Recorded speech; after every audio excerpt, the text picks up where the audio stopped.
Welcome. In today's video, we'll be solving some of the top IJMB Physics past questions. The first question here says, convert 2.5 gram per centimeter cube to kilogram per meter cube. So we have 2.5 gram per centimeter cube. We are converting this to kilogram per meter cube. So the first thing you're going to do is to convert your gram and then convert your centimeter cube. So this is the same thing as saying, if I want to convert 2.5 gram to kilogram, I will simply divide by 1000. So 1 gram is equivalent to 1 over 1000 kilogram. Why? 1 centimeter cube is equivalent to 1 over 1 million meters cube.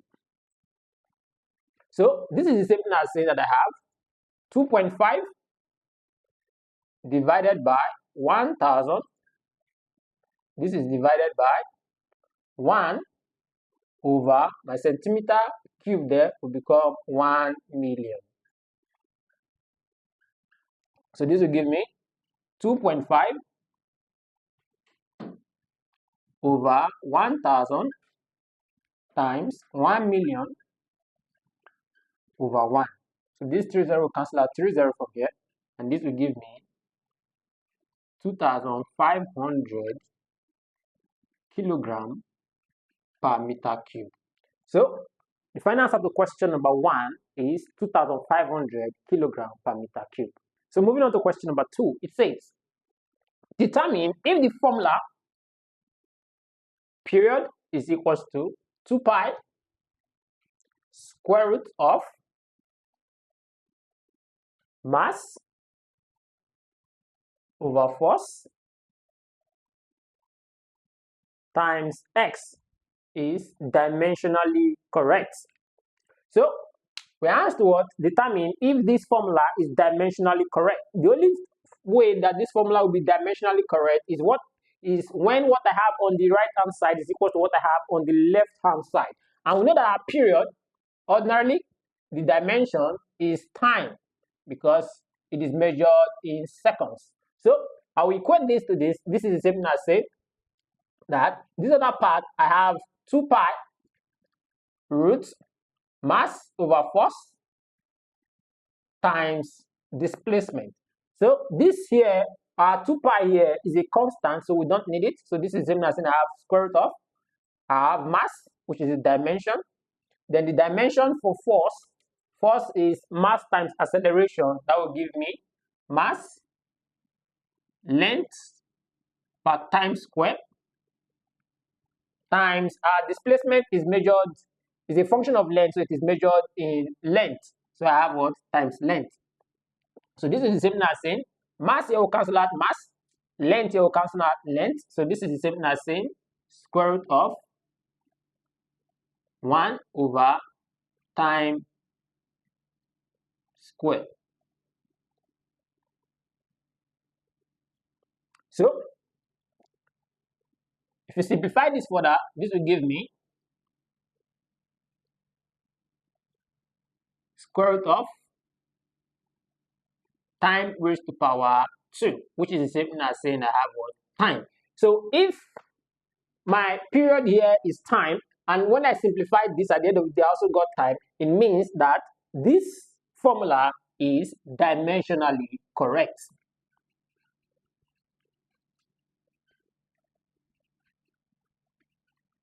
So this means that this particular formula, T or period is equals to 2 pi square root of m over f times displacement is what? Dimensionally correct. So that is also question number 3, which is state the conditions for 2 vectors to be equal.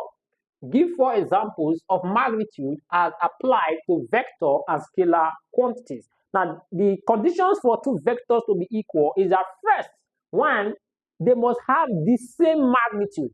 2 vectors can only be equal when they have the same magnitude. Then the second condition for the 2 vectors to be equal is that they must be in the same direction. They must be in the same direction. So if I have 2 vectors, let's say I have force 1 to be 30 Newton moving in this direction, and I have force 2 to be 25 Newton moving in the same direction, then they are not equal because their magnitude are not the same, despite the fact that they are moving in the same direction. So the only condition for them to be equal is that they must have what? The same magnitude, and they must be in the same direction. So examples of magnitude of as applied to vectors and scalar. An example is force to be equals to 50 Newton moving in northeast direction. So that is an example of force. So we can also have another quantity like velocity of a body to be 25 meter per second. This is what the magnitude, 25 meter per second. So an example of your scalar quantity, the magnitude as a scalar quantity, you can have mass as in 10 kilogram, and you can have time as in 2 seconds. So these are examples of your vectors and scalar quantities in terms of their magnitude. So that is also question number 4, which says two vectors of equal magnitude f make an angle theta between them. Find the magnitude of their resultant. Now we know that if I have two vectors, let's say I have vector A and vector B, that if I want to find their resultant, the resultant of the vector will be equal to the square root of a squared plus b squared plus 2ab cos theta. So if we apply this same principle here, since we know here that our two vectors have the same magnitude, it means that my a is equals to f and my b is also equals to f, and the angle between them is still what? Theta. So this means that the resultant of this particular vector is equal to square root of f squared plus f squared plus 2 times f times cos theta. So why are we using f and f? Because in the question we are told that they are what? They have vectors of equal magnitude. So since they have equal magnitude, it means that they have what? The same value. So this is the same thing as saying I have what? Square root of 2f squared, because f squared plus f squared will give me 2f squared plus 2 times f here will give me 2f squared cos theta. So if you check this, you realize that what? F squared is common, so I will factorize it out. 2f squared is common. So if I factorize that out, this will give me square root of 2f squared in bracket. If I divide this 2f squared by 2f squared, I will have what? 1 plus. If I divide this, I will have what? Cos theta left. So this will give me that I have. So if I find the square root, this is the same thing as saying I have square root of f squared times square root of 2 in bracket 1 plus cos theta. So this will give me f root 2 in bracket 1 plus cos theta. So this is the resultant of these vectors that are what? Equal, since they have what? Equal magnitude, and the angle between them is what? Theta. Moving on to question number 5. It says a particle of mass 40 grams. So we have the mass as 40 grams. Execute simple harmonic motion with amplitude. So our amplitude was given in the question as 2.0 centimeters. And time period, so our period was given in the question as 0.205 seconds. Find the total energy. So the total energy is unknown. Now we know that for us to solve and find total energy, total mechanical energy, our energy is given as half m omega squared amplitude squared. So, and we have our amplitude, we do not have angular frequency. But we know that our angular frequency is equal to 2 pi f, which can also mean that I have what? 2 pi over period. So with this, we know that our omega therefore will be equal to this will give me 2 pi over my period here is 0.205. So if I divide this, That will give me 30.65 rad per seconds. So this is our angular frequency. So we use our angular frequency to calculate our what? Our mechanical energy. So our mechanical energy, therefore, using this formula here that says mechanical energy E is equal to half m omega square A square. It means I'll be having 1/2 times my mass here. I'll convert it to kilograms. So this will give me 40/1000, and that should give me 0.04. So I have 0.04 times my omega there is 30.65, and this is squared, times the amplitude in the question was given as 2 centimeters, which is 2/100, and that will give me 0.02 meters. So that will give me 0.02 squared. So at the end of the day, I'll be having, this will give me 0.02. So I have 0.02 times, so I have 30.65 squared. That will give me 939.42 times 0.02 squared. That will give me 0.004. So 0.0004. So if I multiply all of this, 0.02 times 939.42, so that will give me 7.52 times 10 raised to power minus 3 joules. So it means that the total mechanical energy in this question is 7.52 times 10 raised to power minus 3 joules. That takes us to question number 6, which says a 4.0 kilogram load. So we have our mass as 4.0 kilogram. Is suspended by a steel wire of radius. So we have the radius of the steel wire as 2.0 millimeters. Find the tensile stress in the wire at equilibrium. So we're looking for stress. We do not know. And we know that stress is supposed to give us force over area. Our tensile stress is supposed to be what? Force over area. So we have not gotten our force and we have not gotten the area. So this is the same thing as saying that my tensile stress is mass times acceleration due to gravity over our area. Since we are given radius of the wire, it means I'm having what? Pi r square. So I will convert this, my radius here.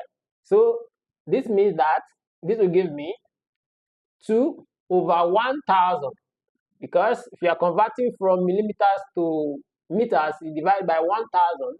So this is meters. Then I'll find out what my acceleration to gravity is. So in the question, since they did not give us, it means that my G will be equals to 9.8 meter per second square.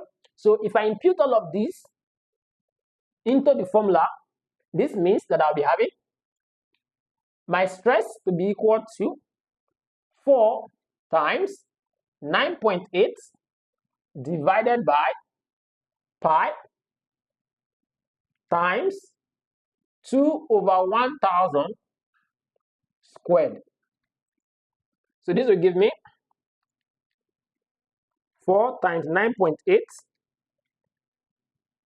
will give me 39.2 divided by pi times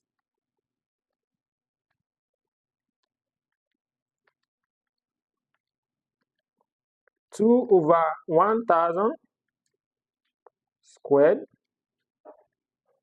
will give me 4 times 10 raised to power minus 6. So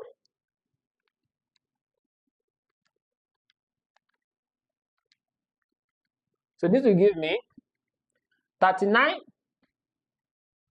this is equal to 39.2 divided by 1.25, 1.26 times 10 raised to power minus 5 when I multiply it by pi. So this is the same as saying I have 39.2 divided by 1.26 exponential minus 5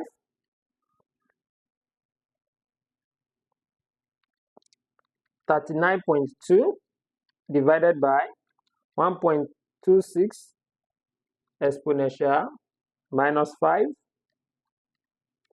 So that will give me 311,111. So I have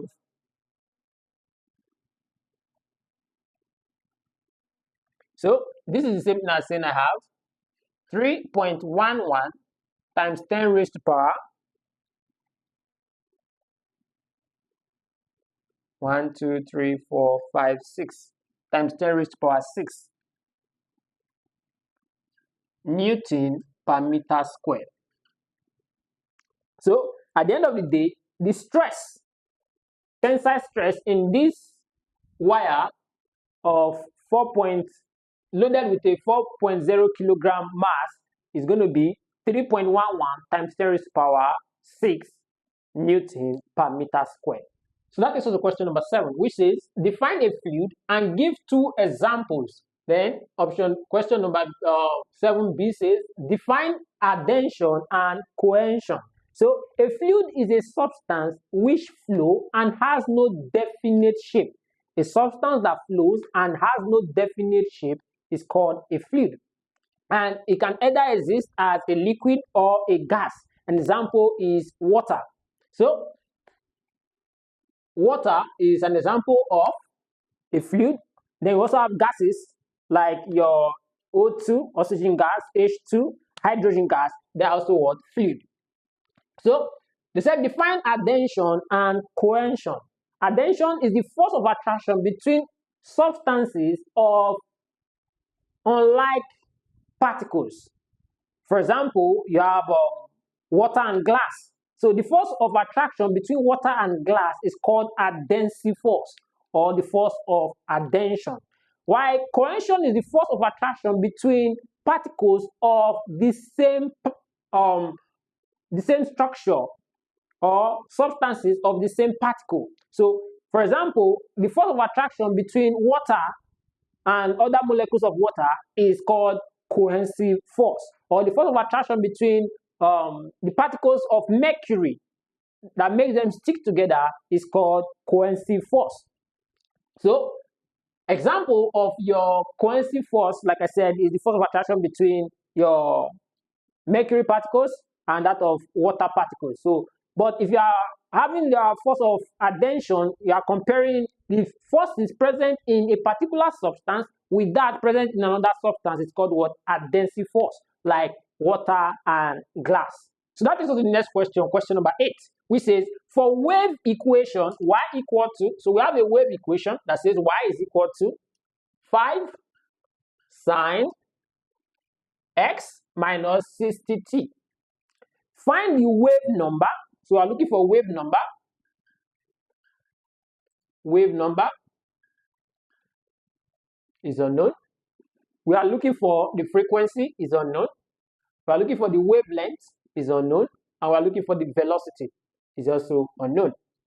So we are looking for 4 different quantities from this wave equation. Now please note that this wave equation is similar to the wave equation that says y is equal to a sine. Here I have kx minus omega t.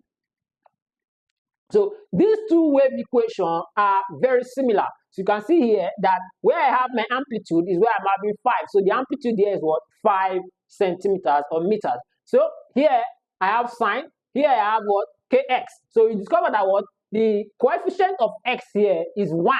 And my k here is talking about what? Wave number. So it means that my wave number k, which is the first part of the question, is equal to 1 rad per meter. So k is what? 1 rad per meter. So moving on from there, the next part of the question says to find the what? Frequency. And we know here we are given the what? Angular frequency, but we're not given the frequency. So we know that our angular frequency, so we're looking for frequency, is unknown, but we know that our angular frequency, omega, is equals to 2 pi f, which automatically means that my frequency is equals to omega over 2 pi. So this is the same as saying, if you compare these two equations, you realize that your omega is equals to 60. So if my omega is 60, if I impute this, this is the same as saying that my frequency is 60 divided by 2 pi, which can be translated to mean that I have 30 over pi hertz. So moving on from there, they say we should find also the wavelength, which is lambda. So if I want to find lambda, I know from this that my wave number is equals to 2 pi over lambda. So my wave number is equals to 2 pi over lambda, which is same as saying what? That the wave number k is equals to what? 2 pi over wavelength. So for me to find wavelength, this means that my wavelength is equal to 2 pi over k. And since my k is 1 rad per meter, this means that my lambda is equals to 2 pi meters. So with this, I can then find out what my velocity is. We know that velocity, so remember figure 4, velocity is equal to what? F lambda, which is what? Frequency times wavelength. So this means that I have my frequency in the question that we calculated was 30 over pi times my lambda was what? 2 pi. So if pi will cancel pi, at the end of the day I'll get what? 60 meter per second. So at the end of the day, we have what? Solved this question, and we have found our wave number, we have found our frequency, we have gotten the wavelength, and we have also gotten the velocity of the wave. That is also the next question, which is question number 9. It says define entropy. Now entropy is simply the degree of disorderliness in a system. The degree of disorderliness in a system. How random the system is. That's what entropy is. And it is also the unavailable energy present in the system. The unavailable energy present in the system. The degree of disorderliness or unavailable energy present in the system. The second part of the question says a Carnot engine operates between 27 degrees Celsius. So we have the cold temperature Tc as 27 degrees Celsius. This is the same as plus 273. That will give me 300 Kelvin. And 127 degrees Celsius. So the hot temperature is 127 degrees Celsius plus 273. That will give me 400 Kelvin. Takes up 800 joules of heat. My quantity of heat is 800 joules. In one cycle, find the work done and the efficiency. So we're looking for work done and we're also looking for efficiency. Now, for us to calculate the work done, we must first of all calculate the efficiency. And how do we calculate the efficiency? The efficiency is equal to 1 minus the cold temperature over the hot temperature. So this is the same as saying I have 1 minus 300 over 400. This is the same as saying that I have 1 minus 3 over 4, which will give me 0.25. Now 0.25, if you convert it to percentage, is the same as saying I have 25%.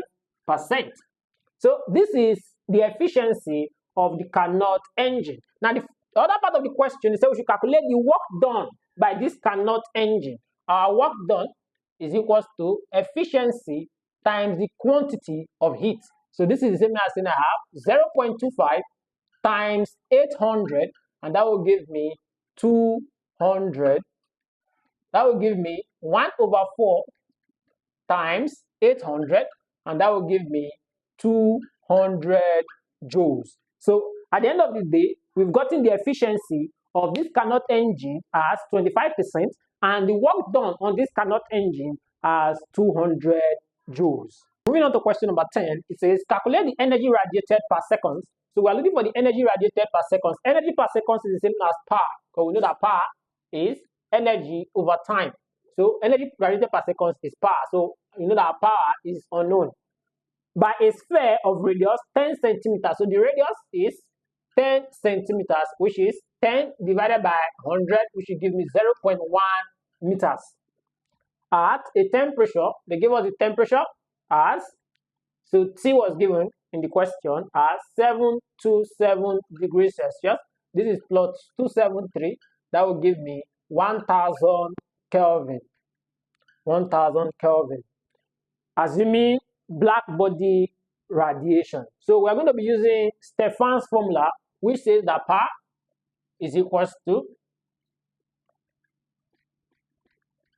So this is the formula we're going to be using, and we know that the area of a sphere is 4 pi r squared. So this is the formula for the area of a square. So the first thing we're going to of a sphere. So the first thing we're going to do is to find the area of the sphere and then use this formula for calculating power from Stefan's equation. So the area of this sphere therefore will be equals to 4 pi times the radius is 0.1 squared. So that will give me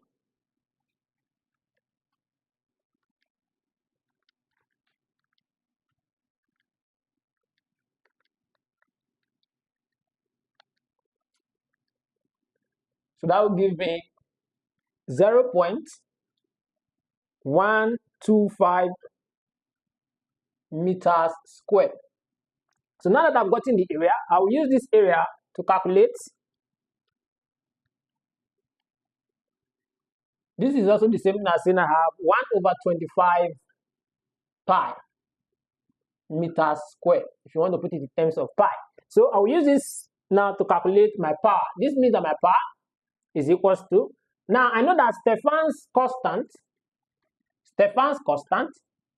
is equal to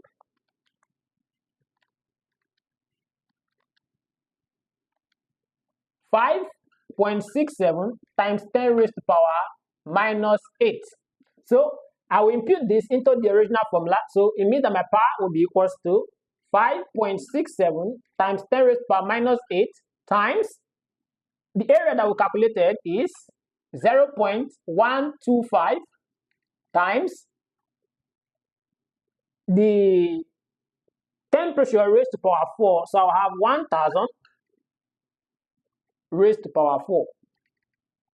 So this will give me 5.67 times 10 raised to power minus 8 times 0.125 times, so I have 1000 raised to power 4. That will give me 1 times 10 raised to power 12. So this will give me 5.67 times 0.125. That will give me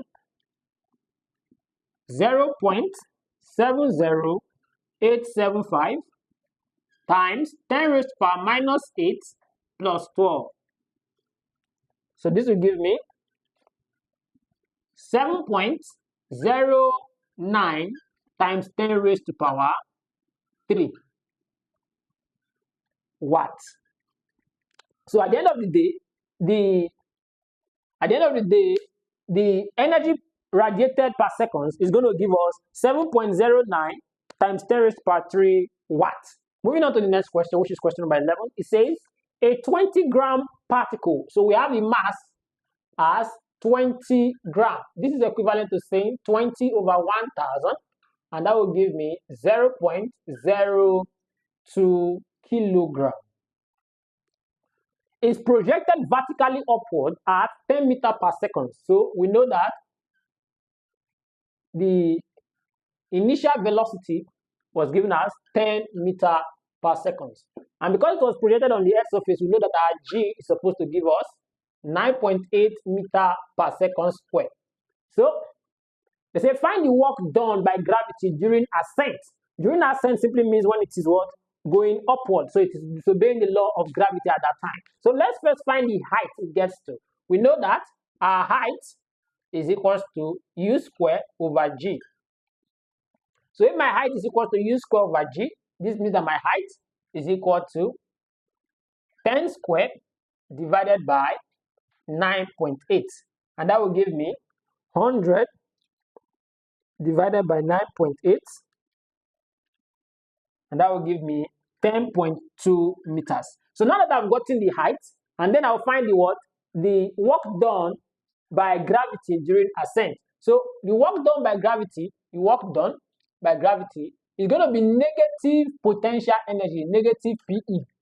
Why? Because it is going against the gravitational pull of the Earth as it is what? Ascending. So this means that my work done is minus mgh. So this is the same thing as saying that I have minus 2 over 100, which is the same as 0.02 times 9.8 times 10.2. So this will give me 0.02 times 9.8 times 10.2. So that will give me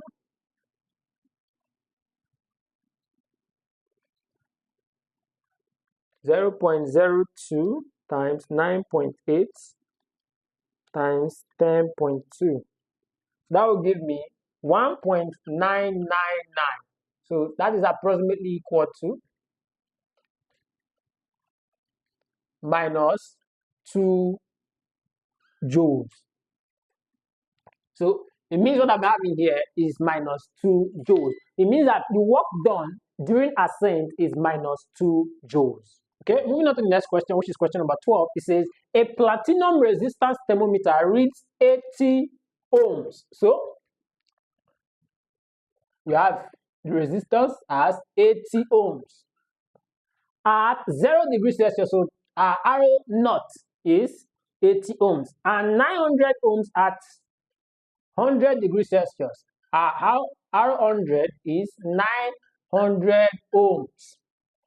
Find the temperature when the resistance is 860 ohms. So we're looking for the temperature when the resistance is 860 ohms.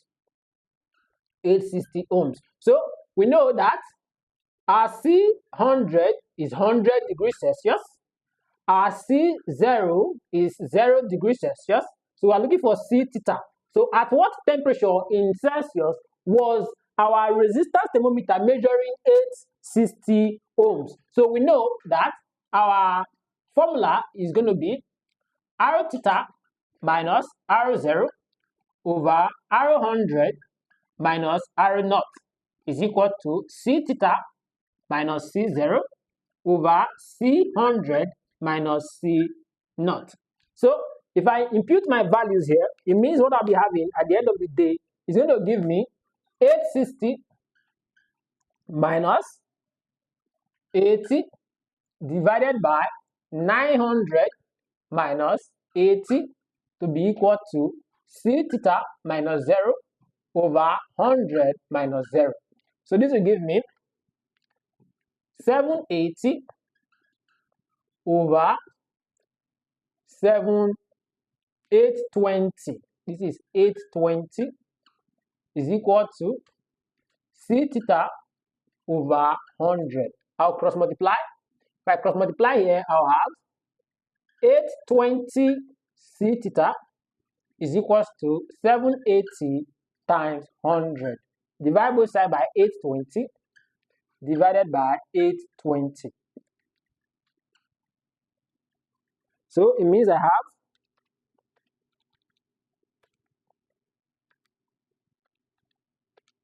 at the end of the day, it means that my C theta will be 95.1 degrees Celsius. So the temperature the temperature at which the resistance thermometer was reading 860 ohms is 95.1 degrees Celsius. So we've come to the end of today's class.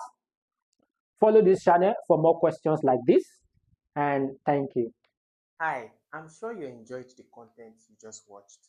To see more episodes as that, preparing you for your oncoming exams, smash the subscribe button on this channel right now and visit the playlist that we've made for you, covering over 50 type of different exams, including JAMB, WAEC, Cacao, NEET, IALT, and the likes like that.